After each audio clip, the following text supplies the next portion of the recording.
సానా పెద్ద కథ సామి. రక్తంతో సంద్రమే ఇరుపెక్కిన కథ. ఎవరి కథ? పడి పడి లేచే సముద్రం మీద పడకుండా నిలబడిన వాడి కథ. మా దేవర కథ.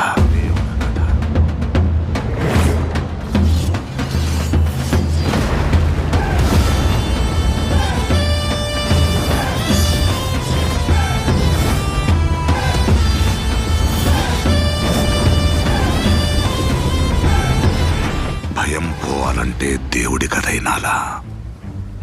భయం అంటే ఏంటో తెలియాలంటే దేవర కథైనాలా? 100 క్రితం ఆ కొండ అవతల ఒక రాజ్యం ఉండేది. ఆ రాజ్యం గెలవాలంటే సముద్రాన్ని దాటాలా. కానీ ఆ కొండ మీద ఒక సైన్యం ఉండేది.